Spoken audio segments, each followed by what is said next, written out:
Assalamualaikum warahmatullahi wabarakatuh. Halo bosku, pada kesempatan kali ini saya akan memberikan penjelasan tentang perbedaan kulkas yang satu pintu dan kulkas yang dua pintu.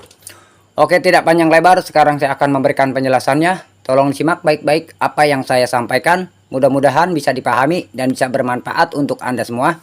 Amin ya robbal alamin. Oke bosku, di sini saya memiliki kulkas yang satu pintu dan kulkas yang dua pintu. Jadi perbedaan antara kulkas yang satu pintu dan kulkas yang dua pintu itu komponennya hampir sama bosku. Jadi kalau untuk kulkas yang satu pintu, komponen yang pertama yaitu kompresor. Dia memiliki kompresor. Begitupun kalau untuk kulkas yang dua pintu, dia memiliki kompresor. Akan tetapi kalau untuk kulkas yang dua pintu, kompresornya dia lebih besar bosku. Nah sekarang saya akan kasih tahu pada Anda. Nah, ini kompresor yang satu pintu bosku. Berbeda halnya dengan kompresor yang berbeda halnya dengan kulkas yang dua pintu. Dia kompresornya lebih besar dibandingkan dengan kulkas yang satu pintu. Sedangkan komponen yang kedua, kalau untuk kulkas yang satu pintu, dia memiliki overload dan PTC bosku. Begitupun untuk kulkas yang dua pintu, dia memiliki overload dan PTC. Setelah itu, kalau untuk kulkas yang dua pintu, terkadang ada penambahan kapasitor bosku. Baik kapasitor running ataupun kapasitor starting.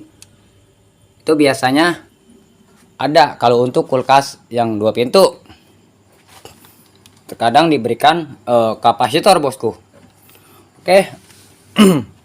Selanjutnya untuk kulkas yang satu pintu, dia memiliki termostat bosku. Nah di sini di dalamnya terdapat termostat. Jadi fungsi dari termostat untuk mengatur suhu dingin bosku. Makin Anda mengaturnya terlalu banyak atau terlalu maksimal, maka otomatis kompresornya akan lama hidupnya bosku. Sehingga Anda membuat es batunya cepat.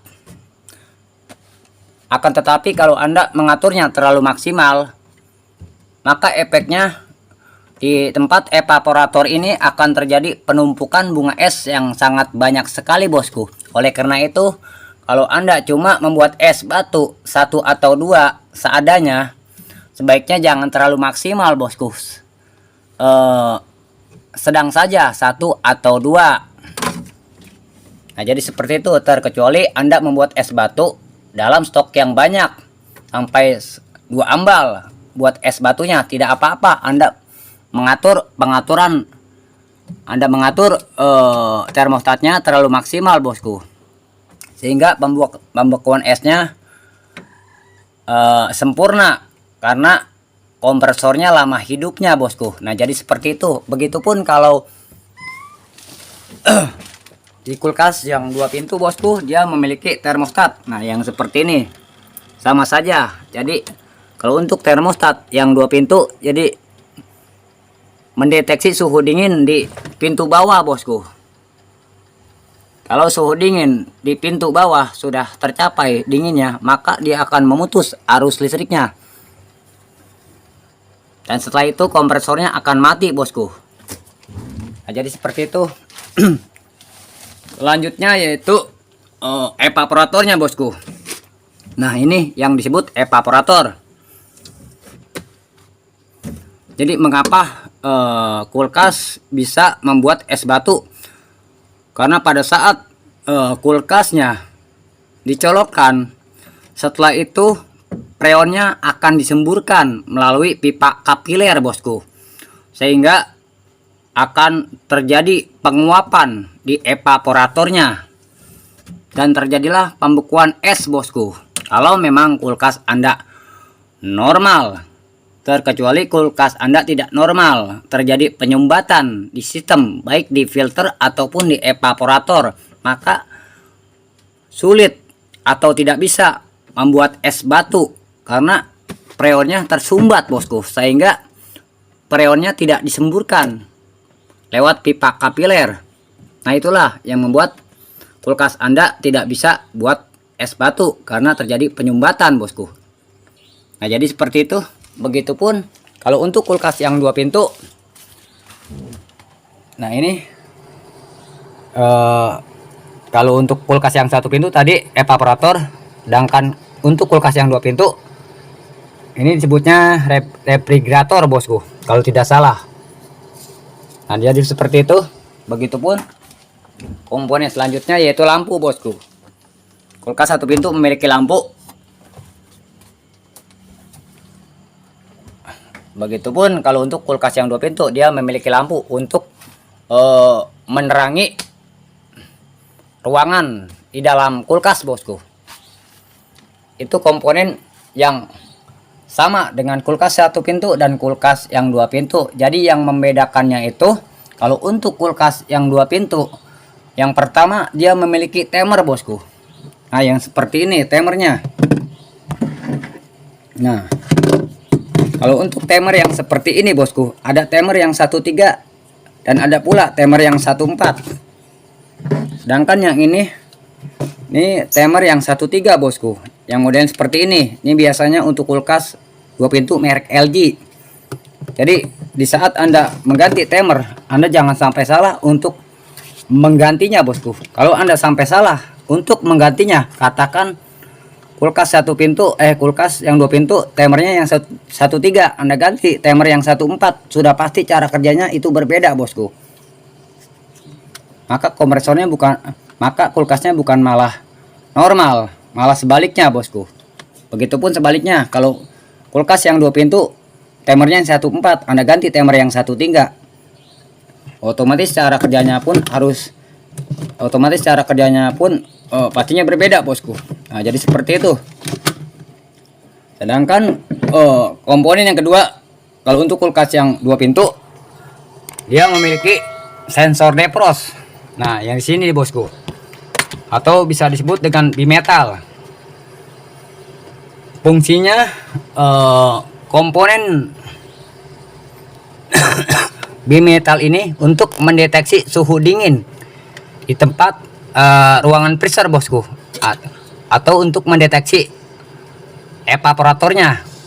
Kalau suhu dinginnya sudah tercapai, maka komponen yang seperti ini dia akan terhubung, bosku, dan tidak lama kemudian terjadilah proses pencairan bunga es. Setelah itu arus listriknya akan mengalir ke heater, bosku, karena dipengaruhi oleh cara kerja sensor defrost dan dipengaruhi oleh cara kerja timer, bosku. Yang awalnya posisi timer di pin nomor 4 untuk menghidupkan kompresor, dan tidak lama kemudian akan berpindah posisinya ke pin nomor 2 untuk sensor defrost, bosku. Dan tidak lama kemudian terjadilah proses pencairan bunga es. Nah, jadi seperti itu, bosku, komponen yang kedua, sensor defrost, yaitu heater, bosku. Nah, di sini kita lihat, bosku, posisi heater saya di belakang penutup freezernya, bosku. Ada pula posisi heater di bawah evaporator, dan ada pula posisi heater yang menempel dengan evaporator, bosku. Jadi bentuknya hampir sama dengan evaporatornya. Nah, jadi seperti itu. Jadi fungsi dari heater, sensor defrost ataupun timer yaitu untuk mencegah terjadinya pengablokan es di tempat ruangan freezer, bosku. Nah, oleh karena itu, kalau untuk kulkas yang 2 pintu disebut kulkas no frost. Berbeda halnya dengan kulkas yang 1 pintu, disebut dengan defrost. Nah, seperti ini, bosku. Yang ada keterangannya. Defrost. Defrost artinya terjadi pembekuan es di tempat evaporator. Berbeda halnya dengan kulkas yang 2 pintu. Dia tidak terjadi pembekuan es, karena pembukaan esnya akan dicairkan secara otomatis melalui elemen yang seperti ini, bosku, yang disebut elemen heater untuk mencairkan bunga es. Komponen selanjutnya untuk kulkas yang 2 pintu yaitu thermofuse. Nah, ini yang disebut thermofuse, bosku. Jadi fungsi dari thermofuse yaitu sebagai pengaman apabila terjadi panas yang berlebihan diakibatkan oleh heater, maka thermofuse-nya akan memutus secara otomatis. Jadi bisa dikatakan, bosku, kalau kulkas 2 pintu tidak diberikan thermofuse, maka heaternya akan pecah. Seandainya pun heaternya tidak pecah, maka elemen seperti ini akan merusak bodi, bosku, sehingga bodi kulkas Anda akan meleleh karena tidak diberikan thermofuse sebagai pengaman. Nah, jadi seperti itu, bosku, perbedaan antara kulkas yang 1 pintu ataupun kulkas yang 2 pintu.